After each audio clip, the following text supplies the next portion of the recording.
Visually बाहर से आप दूसरों की मानद ही नजर आते हो, लेकिन जो आपके अंदर है वो उससे बड़ा है जो दुनिया को नजर आता है, जो दुनिया में है। खुदा ने आपको फलने फूलने और फलदार होने के लिए बनाया है। यकीनन ऐसा ही होगा। कोई भी आपका दुश्मन आपको फलने फूलने से रोक नहीं सकता, क्योंकि खुदा की पाक हजूरी आपके साथ है और खुदा चाहता है कि आप फलो फूलो। खुदा ने आदम को बरकत दी और कहा फलो और बढ़ो और जमीन को मामूरो महकूम करो। खुदा कल आज बल्कि अब तक यकसा खुदा है और वही खुदा चाहता है कि आप भी बढ़ो, फलो और जमीन को मामूरो महकूम करो। बाइबल मुकद्दस के मुताबिक एक कोरा नामी शख्स ने बनी इसराइल में से 250 अफराद की जमात लेकर मुकद्दस मूसा और हारून के मुकाबला में बगावत करने के लिए उठा और मुतालबा किया कि सिर्फ हारून ही क्यों काहिन बनेगा, हम में से कोई भी काहिन क्यों नहीं बन सकता। रब्बुल फाज खुदाए कदूस ने मूसा की मार्फत लोगों को मुखातब करते हुए फरमाया, क्या आप इस बात पर यकीन नहीं करते हो कि हारून को काहिन बनने के लिए मैंने चुना है, मैंने मुंतखब किया है।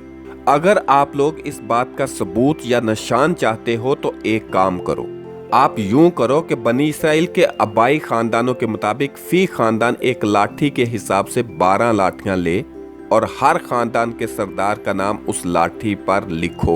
और लावी के खानदान की लाठी पर हारून का नाम लिखना, क्योंकि लावी के खानदान का सरदार हारून है। इन तमाम लाठियों को खैमा इज्तिमा में जहां मूसा से खुदा हम कलाम होता था और मुलाकात करता था रख देना। तब मैं आपको एक निशान दूंगा जिससे आप जान जाओगे कि वाकई मैंने हारून को कहानत के लिए चुना है। पहली रात हारून और दूसरे लोगों में किसी किस्म का कोई तजाद, कोई डिफरेंस नहीं था। मुकद्दस हारून भी दूसरे लोगों की तरह तशवीश में था, परेशान था कि पता नहीं क्या होने वाला है।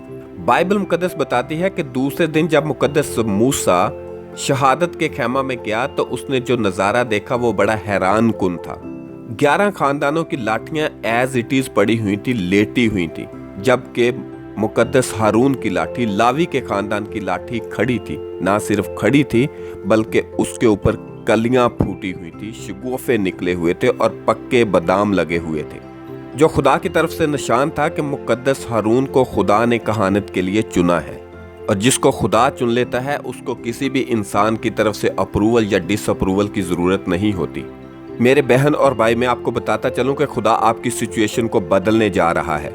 अगर आपके पास रोजगार नहीं है तो खुदा पाक आपको रोजगार देगा। अगर आपके पास औलाद नहीं है तो खुदा पाक आपको औलाद देगा। आपके पास जिस भी चीज की कमी है, खुदा आपकी कमी को पूरा करने जा रहा है। सिर्फ आपको ईमान रखने की जरूरत है।